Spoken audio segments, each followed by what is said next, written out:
barnaamijkani waxa uu khuseeyaa qof kasta oo doonaya in uu bilaabo ganacsi. Somali Online Mentorship waa barnaamij aan ugu talagalay inaan ku kobciyo xirfadaha dhanka ganacsiga iyo dhanka mashaariicda iyo sidoo kale weliba dhanka horumarinta fikirka qofka ee ku saabsan sidii uu u sameyn lahaa isbedel wanaagsan.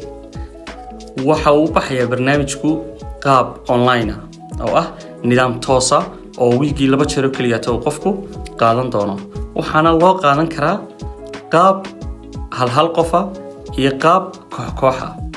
haddaba waa qaybtii saddexaad ee iminka qaadanayo oo hore waxa uga baxay oo barnaamijkan ugu guuleystay inay ka qayb qaataan laba dafcadood oo hore. barnaamijkan waxa uu socday ilaa bilowgii sanadkan aynu iminka ku jirno ee dabayaaqada 2023. haddaba barnaamijkan waxa lagu talagalay dadka ganacsatada ama dadka shaqaalaha ee doonaya in iyagu laftigooda bilaabaan ganacsi bilaabaan ama ay bilaabaan mashaariic ay ku sameyn karayaan lacag dheeraad ah.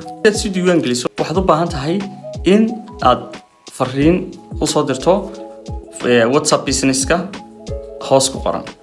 barnaamijku wiigi waxa uu bixi doonaa 2 cisho oo u kala qaybsanaan doonta Sabti ilaa Jimce.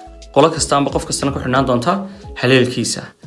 waxaanu qofku wiigi qaadan doonaa 2 saacadood oo mentoring kaasa.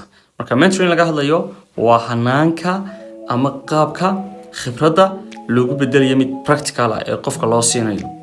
barnaamijkani waxa uu qaybsan yahay dhowr qaybood. qaybta koowaad waa qofka waxa uu khuseeyaa qof kasta oo doonaya in uu bilaabo ganacsi. qaybta labaad oo qof kasta oo doonaya in uu productivity-giisa wax soo saarkiisa dhanka shaqada ama meesha ku shaqeeyo oo kor u qaado.